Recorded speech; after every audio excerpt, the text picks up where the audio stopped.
Hi, welcome to Weekend Review. I'm Phil O'Connor, the Live Enterprise Director, joined this week by Justin Wingerter from our Enterprise desk, actually from our Watchdog desk. You are on the Watchdog desk this week, right? Yeah, okay. Ryan Sharp, the sports editor, my old friend, the business editor, Don Mecoy. Justin, you've had some correspondence with some interesting folks here recently. You're talking to people on death row, and you're talking to them about what might be sort of a difficult conversation to have with them.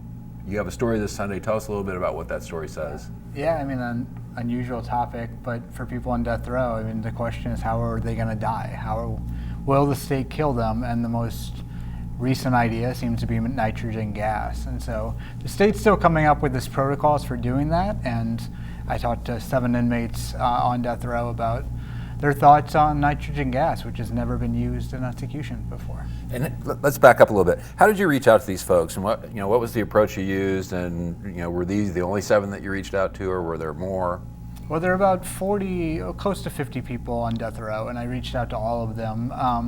Letters are typically the best way to reach an inmate, especially an inmate in a maximum security facility like that. And so I just wrote letters to all of them, told them what I was writing. I was writing a story about the new execution idea, and I wanted to get their input on it because, I mean, to me that's a valuable input to get. I mean, obviously they're the people who would be inflicted with that, and so why not give their take on it, and so yeah, I talked to 7 of the 48 that I reached out to, and you'll read about it in Sunday's paper.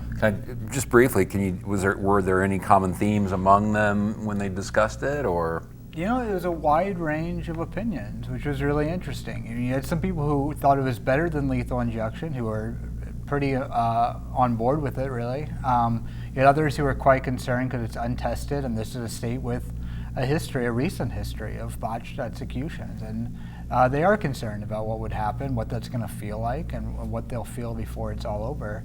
And then there are others who, oddly enough, you have a couple inmates that I talked to have kind of a tough on crime approach on death row, who actually think if you've murdered someone, you deserve to die, and some want to die in ways that we no longer deem acceptable, like a firing squad. Now, is this method, this is still just being considered. There's no decision that this will be the method that will be employed, or? I think the decision's largely been made. The protocols are still being, worked out. Joe Albaugh, the DOC director, had planned to have something, would have liked to have something within 3 or 4 months. He announced in March. That has not happened. So by some standards, they're a little behind schedule, although they're on kind of their own schedule for this. So, and this gets back to the issue of you have the drug companies that are refusing anymore to provide the kinds of drugs that have been used in the past for these executions, and so you have states that are searching for new ways, essentially to kill the folks on death row. Yeah, Nebraska just used fentanyl earlier this week, I believe it was, just a large amount of that, very potent painkiller, which is sometimes, those sort of things are sometimes used in assisted suicide. In states with assisted suicides, you have just essentially loading people up with large amounts of barbiturates, and then they pass away from basically a drug overdose. So there are a lot of debates about, what's the best tactic is, and Oklahoma seems to be leaning towards nitrogen gas, but you're right. I mean, some of the exact protocols, how that would be implemented, are still being worked out. Plus, it takes away that, I'm guessing that you could always find nitrogen gas somewhere, or would the nitrogen gas community go out and say, hey, we're no longer going to sell nitrogen gas to states? I don't see how that I think it's a pretty common gas. Right. It's used in suicide sometimes. Helium is another one, although helium's a little different. Helium actually, when it started to be used for suicides, the helium industry actually started changing helium tanks. They have oxygen in them as well, and so that they're not as potent, they're not used for suicides as much. But anyway, yeah, like a gas like that, they're not poisonous gases, but essentially they rob the air of oxygen, and so you would pass out, and then you would soon after die from a lack of oxygen. Well, it's a fascinating story. Can't wait to read it on Sunday. Really looking forward to that. Troubling story, but interesting story. Don, let's talk a little bit about a couple things. We've got some kind of a plan to save, for lack of a better word, a church in Midtown that's kind of one of the last remaining I mean, it's been vacant for a long time. Yeah, and it's remarkable when you look at it. You can't tell that it's been vacant for 40 years. It's still a gorgeous looking building. As one of the people that was responsible for its preservation said, you know, this thing was really built solidly. It's First Church of Christ Scientist is at 1200 North Robinson in the Midtown area. It's a beautiful building. It has a dome on it. And it was bought finally by a guy who runs a consumer tax service. His office had lost the roof off his office, and he's been working in temporary space.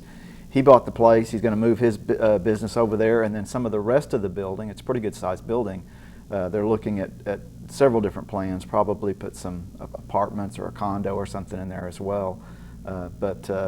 Yeah, the building sat vacant for a long time, and then a group of preservation staff actually bought it in 1999, and they eventually sold it. But before they sold it, they got a covenant put on the building so it couldn't be torn down for 30 years. And it's a really fortuitous time to buy it also, because you've got as we've talked about before, streetcar is going to go right by that area. So it's going to become, it's already a pretty active place, it's going to become even more active. And it's interesting because people did recognize the value of that building.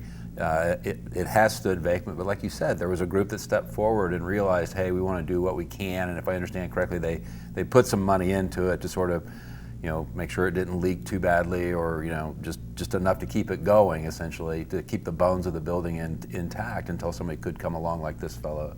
Yeah, and they were hoping that they would sell it to somebody that would fix it up like is going to happen now. That didn't happen, but like you say, they got it all shored up, they got it watertight, they got the bugs out. They got it in good shape for the long haul, and eventually now, 20 years later, that thing has sold. It's interesting that in our story we talked about Church Row, that used to be a big section of, or that area of the city used to be considered Church Row. The guy who bought the buildings used to go to church across the street from it, in a Baptist church that's right there. And yeah, when you walk through there, you see, I mean, it's very noticeable. This used to be a church. This used to be a church. They look like churches, and this building either looks like a church or a miniature state capitol. It's an impressive looking structure.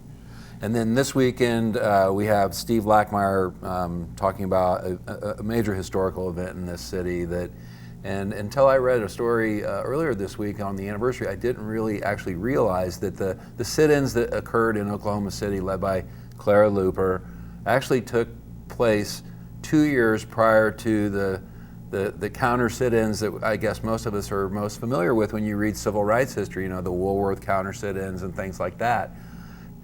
But Clara Luper was 2 years ahead of everyone else in terms of that. Talk a little bit about Steve's story and Clara Luper. Yeah, well, yeah. This is the 60th anniversary of the sit-ins. Clara Luper took a group of mostly young students. She was a school teacher here in Oklahoma City. She instructed these people on nonviolent protest methods. They went to Katz Drugstore, which was right across the street from where we're sitting, where black people could order food, but they could not eat it. Everything had to go out the door if you were black. And they sat at those counters. Many of these kids were elementary school age and a little bit older, and when they were not served, they would sit there all day long. And after 3 days, 2 or 3 days, the Katz people changed their policy. And she took her groups and they went to John A. Brown's, and they just went from place to place doing these nonviolent protests, which on occasion did get kind of ugly, but not terribly so. And I think that was very instructive. I mean, we hear a lot about the Woolworth sit-ins, which was a couple of years later, and people don't realize that movement, that method of protest started here with a school teacher, and who continued to be a civil rights leader in Oklahoma City for the rest of her life. And this week, as the 60th anniversary it comes up, Steve is looking at how it changed the city and how it allowed us to become kind of where we are now, where we're talking about things like these churches being redeveloped and the city being a more progressive kind of a place. That her being ahead of the curve nationally to get us moving in civil rights helped a lot, and continues to this day. There's ramifications, there's ripples that happen by what she did, and she's getting a lot of recognition that she's long deserved, and I think, which is going to include, there's all kinds of activities planned for this weekend, and I think they're even talking about erecting a plaque at the former site of Kat's drug.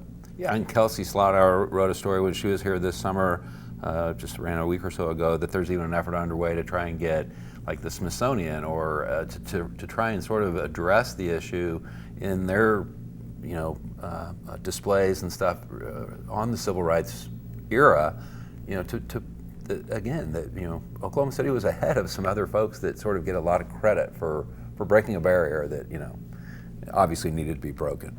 It's a great weekend. I mean, there's a lot of events planned this weekend. We have all that stuff in Saturday's paper. We'll have coverage. Sunday's paper will have coverage. Fascinating story, fascinating woman. Proud to see her honored. Ryan, let's talk about OU. It's football season. And of course, there's a new quarterback in town with Baker Mayfield leaving. What's the word? There's a couple. That's still the question with OU is who's going to be behind center when they open up. Is it really a question still? If you listen to the coaches, it is. On the outside, everybody kind of assumes Kyler Murray's the guy for at least this year before he goes and plays professional baseball with the Athletics. But they've got 2 weeks to figure it out before they open up against Florida Atlantic, who is no slouch. Lane Kiffin has got them playing well. They've kind of become known as a place for cast-offs. They've got some really talented Division I athletes that have been either kicked off of other teams for various reasons, and so cast-offs. That's a nice way. Yeah, it's about as nice as you can put it. So they got 2 weeks to figure out who their quarterback's going to be. Lincoln Riley has said that after this weekend's scrimmage that they'll have a much better idea, and there's a chance that they name a starting quarterback on Monday. But it comes down to Kyler Murray and Austin Kendall, who, from all reports from practices, which we don't get to see a ton of, have looked really good. So we'll see what happens on Monday. Well, we see that from a story this week that Kyler Murray would seem to be, given his track record from high school in Texas, would seem to be the next coming. Is this just coaches doing what coaches do to sort of, keep the kid engaged because he's really not going to be the starter and you just don't want to tell him yet? It might be. But again, Lincoln Riley 2 weeks ago hinted that there's a chance that Kyler Murray's back next year. Now, some of that is, again, I think wishful thinking on his part because if we talked to Kyler Murray's agent, who says there's no chance he's back. He's going to play baseball after this season. Matter of fact, he probably won't even be in Norman in the second half of this year for spring semester. So a lot of it's coach speak, I think, trying to make sure guys stay motivated and keep competing during practice. We'll find out. I mean, there's a chance that they surprise everybody and say that Austin Kendall's going to be the starter for week 1. Who do you want to see, Don?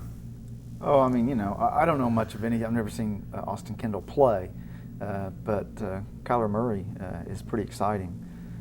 I still love the play that they called last year where he handed off the ball and then took a pitch. That was so cool. So I'd like to see more stuff like that. You know where there is a quarterback duel going on? Stillwater, actually.